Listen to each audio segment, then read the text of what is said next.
বৰ্তমান আছোঁ গকুল সোণোৱাল বৰ্তাৰ ঘৰত আৰু তেখেতে বহু দিনৰ পৰাই যিহেতু ঔষধ দি আছে কিডনী সম্বন্ধীয় ৰোগৰ আৰু আমাৰ লগত এজন ককাইদেউ আছে। ক'ৰ পৰা আহিছে ককাইদেউ? মই গুৱাহাটী নাৰেংগীৰ পৰা আহিছোঁ। নাৰেংগীৰ পৰা আহিছে। হয়। ঔষধ লওঁ বুলি আহিলে? মই 3 বছৰৰ পৰা কিডনী ৰোগত ভুগি আছোঁ। গতিকে মই গকুল সোণোৱাল ডাঙৰীয়াৰ ওচৰত দেখাব আহিলোঁ কিবা সুফল পাম বুলি।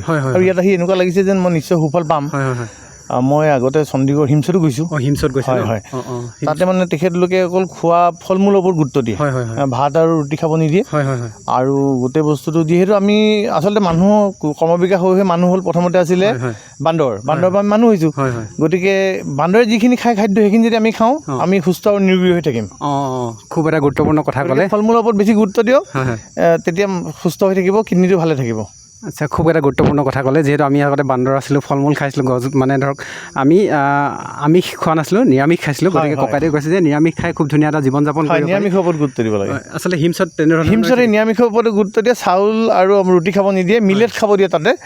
আৰু মিলেট বুলি এটা বস্তু যে বজাৰত পায়, মিলেট খাব দিয়ে। আৰু ফল মূলৰ ওপৰত বেছিকৈ গুৰুত্ব দিয়ে। ফল মূলৰ ওপৰত বেছিকৈ গুৰুত্ব দিয়ে। ফল মূল খাওক আৰু সুস্থ জীৱন যাপন কৰিব পাৰিব। মই এতিয়া হিমছত গৈ সুস্থ হৈছোঁ, যথেষ্টখিনি সুস্থ। তথাপি ইয়াতকৈ আৰু বেছি সুস্থ হ'বৰ কাৰণে মই ইয়ালৈ আহিছোঁ। সুদূৰ গুৱাহাটীৰ পৰা আহিছে। গতিকে আপোনাৰ সুস্বাস্থ্য কামনা কৰিছোঁ। ধন্যবাদ। নমস্কাৰ, সকলোকে স্বাগতম জনাইছোঁ অন্য এটি ভিডিঅ'লৈ। আৰু বৰ্তমান উপস্থিত আছোঁ তিনিচুকীয়া জিলাৰ ডাঙৰি অঞ্চলৰ মেগেলা গাঁৱত আৰু গকুল সোণোৱাল বৰ্তাৰ কাষত। আৰু বিশেষভাৱে এটা কথা কওঁ, পৰম্পৰাগত চিকিৎসা পদ্ধতি অতীজৰ পৰা চলি আহিছে আৰু সেই পৰম্পৰাগত চিকিৎসা পদ্ধতি বৰ্তমান আধুনিক চিকিৎসা ব্যৱস্থা নোলোৱাৰ আগৰ পৰা চলি আছিল। আৰু বৰ্তমান আধুনিক চিকিৎসা ব্যৱস্থাৰ সমানে সমানে পৰম্পৰাগত যি বনৌষধি তাৰ ওপৰত বিভিন্ন পৰীক্ষা নিৰীক্ষা অন্তত আয়ুৰ্বেদিক ওলালে।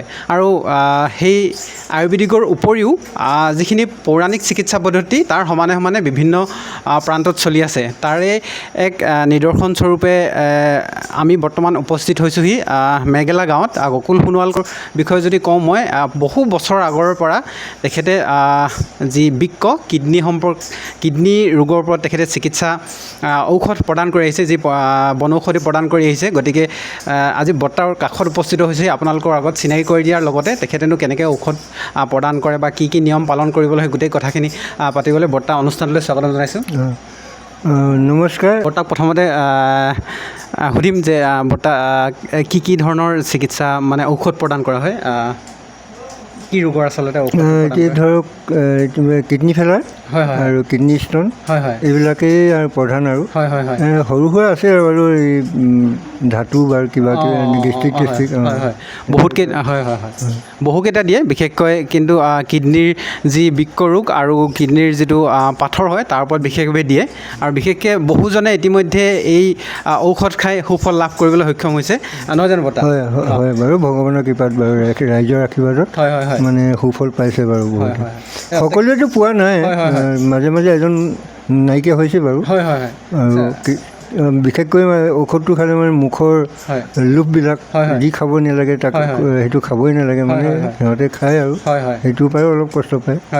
আচ্ছা বৰ্তা, মই এইখিনিতে এটা কথা সুধোঁ, এই ব্যৱস্থা কিমান দিনৰ পৰা আপুনি ঔষধ প্ৰদান? এতিয়া বৰ্তমান 31 বছৰ চলি আছে। 31 বছৰ হৈছে? হয়, 31 বছৰ। আৰু এনেকুৱা থাকে নেকি যে এইটো ষ্টেজত পালে বা ধৰক অকণমান মানে আৰোগ্য হ'বলৈ সহজ বা এইটো ষ্টেজৰ পেচেণ্টৰ কাৰণে দিগদাৰ, এনেকুৱা কিবা আছে নেকি? সেইটো আছে। হয়। এতিয়া প্ৰথম আৰম্ভণি পালে মানে ভাল আৰু তেতিয়া মানে 2 মাহতে মানে হেৰি হৈ যায় আৰোগ্য। এতিয়া এটা বেছি বাঢ়ি যায়, বেছি বাঢ়িলে মানে 3 মাহ 4 মাহ খাবলগীয়া হয় বাৰু। একেবাৰে যদি প্ৰথম পৰ্যায়ত পাই যায় প্ৰথম পৰ্যায়ত পাই যায়। হয়। আৰু বিশেষকৈ ইতিমধ্যে মানুহ দেখিছোঁ সুদূৰ গুৱাহাটী পৰা আহি উপস্থিত হৈছে। কোনটো সময়ত খাব লাগে বা আপোনাৰ দিয়া ঔষধটো সাধাৰণতে? এতিয়া মানে এক টাইম যদি খায় ৰাতি মানে শোৱাৰ আগত খাব লাগে, খোৱাৰ পিছত শোৱাৰ আগত। 2 টাইম যদি খায় মানে শুই উঠিয়ে মানে কিবা এটা খাব আৰু, ভাত হ'লে ৰুটি হয় তেনেকৈ তেতিয়া খাব লাগে। আৰু মাছ মাংস খোৱা মানা আছে নেকি? কি খাদ্য মানা নোৱাৰিব ন? মাছটো অলপ পাৰিলেও মানে মাংসটো মানে ভাল নোহোৱালৈকে নোৱাৰে। আৰু কি খাব নালাগে ধৰক? খাব নালাগে বহুত আছে, যদি আপুনি কৈ দিয়ে। এতিয়া ধৰ মাংস বা ডাঙৰ মাছ বা মানে কিছুমান প্ৰটিন জাতীয় শাক পাচলি এইবিলাক খাব নালাগে এইবিলাক খাব নালাগে প্ৰটিন জাতীয় শাক পাচলিবিলাক খাব নালাগে খাই থকা হয় এতিয়া ধৰ গাখীৰটো মানে মানুহৰ খুব ভাল খাদ্য এতিয়া গাখীৰটো খাব নালাগে অলপ দাঁত কিডনীয়ে মানে চম্ভালিব নোৱাৰে শোধন কৰিব অসুবিধা পায় সেইকাৰণে মানে গাখীৰো মানা অলপ ভাল হোৱাৰ পিছত পাৰিব অলপ পাতলাকৈ আৰু ক্ৰিটিনেল লেভেলটো চাই পেলাই ঔষধটো দিয়া হয় নহয় জানো হয় ক্ৰিটিনেল এতিয়া আৰু ইয়াত মানে বেমাৰ 4টা আছে মানে চবচে মানে ক্ৰিটিন বেছিকৈ লুট ল'ব পাৰে মানে যিটো সৰু হৈছে শুকাই গৈছে সি মানে ক্ৰিটিনটো বহুত লুট ল'ব পাৰে কিন্তু মানুহজন মানে ফেলাই নকৰে মোৰ যে বেমাৰ হৈছে পেচাব আৰু খাবলৈ পাৰে পেচাব লিটিং হেৰি হয় কিন্তু মানুহজন উইক হৈ যায় অলপ কিন্তু ভৰিবিলাক নুফুলে লাষ্টত যদি বেছি হয় তেতিয়া অলপমান কিবা মানে দেখা দিয়ে ফুলা নিচিনা আৰু প্ৰায়ভাগৰ মানে গালবিলাক অলপ ক'লা ৰঙৰ হৈ যায় মানে আৰু বৰ্তমান ভগৱানৰ কৃপাত মানে 10 দিনমানৰ এই ঔষধটো 10 দিনমানৰ খোৱাৰ লগে লগে সেই ক'লা ৰং আঁতৰি মানে আগৰ চেহেৰাটো আহিব প্ৰমাণ পায় মানে হয় সেইটোৱে ক'লোঁ আৰু বিশেষভাৱে কওঁ যে এজন ব্যক্তি লগ পাইছিলোঁ এজন ৰোগী তেখেতে হিমছত চিকিৎসা কৰি আহিছে কিন্তু তেখেতে আপোনাৰ কাষলৈ আহিছে এটা মানে বিশ্বাসত যিহেতু গম পাইছে বহুতৰ পৰা খবৰ লাভ কৰিছে যে বহুত লোক ইতিমধ্যে আৰোগ্য লাভ কৰিছে মই ইয়াৰ আগতেও বিশেষভাৱে কওঁ বহুবাৰ আহিছোঁ আপোনাৰ লগত পেচেণ্ট লৈ পেলাই তেখেতলোকেও যথেষ্টখিনি ভাল পাইছে গতিকে আৰু যদি কোনটো সময়ত আহিব লাগিব আপোনাৰ কাষলৈ আহিলে মানে বিশেষকৈ আহিলে 9টামান বজাৰ পৰা আহিলে ভাল পাওঁ আজিতো ৰাতিপুৱা 4 বজাতে আহিলে অসুবিধা হয় যিহেতু তেখেতে কৈছে 9 বজাৰ পৰা বিশেষভাৱে যদি আপোনালোকে আহিব বিচাৰে তেতিয়াহ'লে আহিব পাৰিব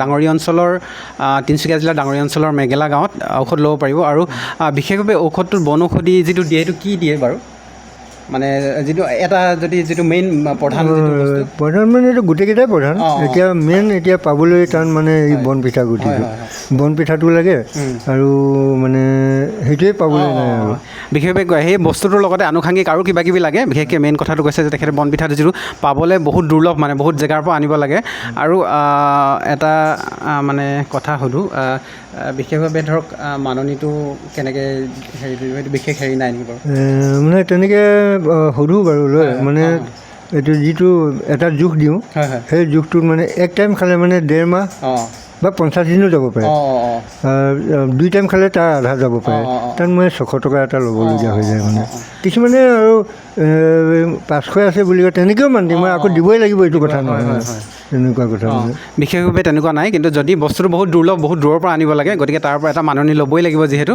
আৰু যথেষ্ট কষ্টও হয় তেখেতে ইয়াতে দেখিছে আপোনালোকে ইয়াতে খুন্দি ঔষধটো তৈয়াৰ কৰে আৰু ইয়াৰ পৰম্পৰাগত চিকিৎসা পদ্ধতিৰ আমি সঁজুলি বুলিয়ে কৈছোঁ আৰু ইয়াতে তেখেতে ঔষধটো তৈয়াৰ কৰি পেলাই প্ৰদান কৰে যাতে আৰোগ্য মানে লাভ কৰে ৰোগীয়ে আৰু মই বৰ্তাক এটা কথা সুধিব বিচাৰিম যিহেতু আপুনি 30 বছৰ নহয় জানো বৰ্তা হয় 31 বছৰ 31 বছৰত ইতিমধ্যে বহু ৰোগীয়ে সুফল লাভ কৰিবলৈ সক্ষম হৈছে বৰ্তা হাতৰ পৰাই ঔষধ লৈ পেলাই গতিকে প্ৰথম বৰ্তা কেনেকৈ আপুনি ধৰক ক'ৰ পৰা শিকিছিলে নে কোনোবা ধৰণৰ হেৰিৰ পৰা এটা লাভ কৰিছিলে এইটো এতিয়া মোৰ আগৰ পৰম্পৰা মতে আগৰ যিটো মা দেউতাহঁতেও এইটো কোৱা নাই আমাৰ যিজনী মোৰ পৰিবাৰ তেখেতেই গুৰু চাবলৈ ঠিক তেনেকৈ আৰু তেখেতৰ ভাগ্যত কেনেবাকৈ পালে আৰু সেই মাইকী মানুহে আৰু মোক ক'লে বাৰু আৰু মই তেনেকৈ প্ৰথমটো আমাৰ সৰু মাহীটোক দিছিলোঁ তাৰপিছত দ্বিতীয়তে দিছিলোঁ সিহঁতৰ লগত কেনেকৈ মানে যোগাযোগ আছিলে মানে হেৰি খোৱাং হালধিবাৰী সেই ল'ৰাটোও ভাল হৈ গ'ল মানে অভিজ্ঞতা হ'ল কুকুৰা মাংস আৰু জলকীয়া বেয়া হ'ব নেকি কিন্তু সেই আৰু কেইদিনমান মানে থাকিব লাগিছিলে এইটো ভাল হৈছিলে হ'লেই মানে সেই মানে এতিয়া আই দেখা দিয়াত মানে লোভ এটাত মানে তেনেকুৱা অৱস্থা হ'ল সেইটো হ'ল খোৱাং হালধিবাৰী যদি তেখেতলোকে ভিডিঅ' চাই ল'ৰাবিলাকৰ মনত পৰিবই মানে চিনি পাবই বাৰু আৰু বিশেষভাৱে কওঁ যে এই যি পৰম্পৰাগত চিকিৎসা পদ্ধতি বা পৰম্পৰাগত ঔষধীয় গছ বা তেনেকৈ ধৰক আমি কাটিলে খুচিলে কিবা এটা লগাই দিওঁ তাৰে প্ৰমাণ বা আমি কেতিয়াবা আমাৰ নিমুনিয়া ৰোগত কিবা এটা খাওঁ যে ভাল পায় ঔষধ তাৰে প্ৰমাণ গতিকে পৰম্পৰাগত চিকিৎসা পদ্ধতিয়ে মানুহক যথেষ্ট আৰোগ্য কৰিছে আৰু এই বৰ্তাৰ চিকিৎসা ব্যৱস্থাটোৱে বহু মানুহক ইতিমধ্যে আৰোগ্য লাভ কৰিছে বৰ্তাৰ চিকিৎসা পদ্ধতিটোৰ দ্বাৰাই। গতিকে বৰ্তাৰ দীৰ্ঘায়ু কামনা কৰিছোঁ। আৰু লগতে এটা কথা কওঁ বৰ্তা, যিহেতু আমি আপোনালোকে ধৰক এতিয়া সীমিত সা সুবিধাৰ মাজে গোটেই কামখিনি কৰি আছে, একেটাৰ লগতে ইমান ফোন আহি যায় আপোনাৰ, ধৰক মোবাইলটো আপুনি চিল কৰি ৰাখিবলগীয়া হৈছে বা ধৰক মানুহ ইমান লাইন লাগি যায়, ফোন কৰি আহিবনে ডাইৰেক্ট কেনেকৈ আহিব? ধৰক মানুহে যদি আহিব বিচাৰে, মোবাইলটো যিহেতু ছুইচ অফ, মানে বহুতে কৈ আছে মোক গোলাঘাটৰ পৰা গুৱাহাটীৰ পৰা মোক ফোন কৰি আছে মানে ইতিমধ্যে, তো মইতো নাম্বাৰটো মানে কৈছোঁ যে ছুইচ অফ হৈ আছে বৰ্তমান। মানে এইটো মই দুই এজনৰ লগত কথা পাতোঁ, তাৰপিছত মানে ছুইচ অফ কৰি দিওঁ। মানে মোবাইলটো যে অন থাকে মানে একদম নট ষ্টপ মানে মোবাইল আহি থাকিব, মানে তেতিয়া এই মোবাইলৰ কথা পাতিম নে না মানে আলহীৰ লগত কথা পাতিম নে মই ঔষধে মানে ৰেডি কৰিম, বহুত থাকি যায়। সেইটো কাৰণে মাজতে 2-3 দিনৰ কথা পাতোঁ আৰু তাৰপিছত মোবাইলটো ষ্টপ হেৰি কৰি দিওঁ, ছুইচ অফ কৰি দিওঁ, মানে তেনেকুৱা অৱস্থা হৈছে। আৰু এটা কথা হ'ল বৰ্তা, ঔষধটো ল'বলৈ ৰোগীজন লগত লৈ আহিব লাগিব নহয় জানো? নালাগে তাৰ ডকুমেণ্টটো আনিলে হ'ব। বিশেষভাৱে কৈছে কিছুমান ৰোগী যিহেতু আহিব নোৱাৰে নহয় জানো, বিচনাতে থাকে বা ধৰক আহিবলৈ দূৰ হৈ যায়, তেনে ক্ষেত্ৰত তেখেতে নিজে নাহিলেও মানে ঔষধটো ল'ব পাৰিব।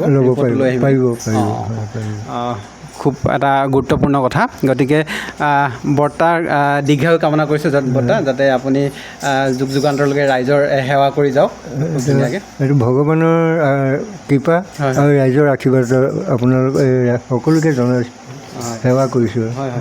গতিকে দেখিলেই বৰ্তাই খুব ধুনীয়াকৈ কথাবিলাক ক'লে, আপোনালোকে কেনেকৈ ব্যৱস্থাটো ল'ব লাগিব আৰু ঔষধটো আপোনালোকে কেনেকৈ ল'ব পাৰিব। আৰু আজিৰ ভিডিঅ'টো ইমানখিনি আছিলে। গতিকে আশা কৰোঁ আপোনালোকে এই ভিডিঅ'টোৰ পৰা যথেষ্ট উপকৃত হ'ব। গতিকে ধন্যবাদ। জয় আই অসম।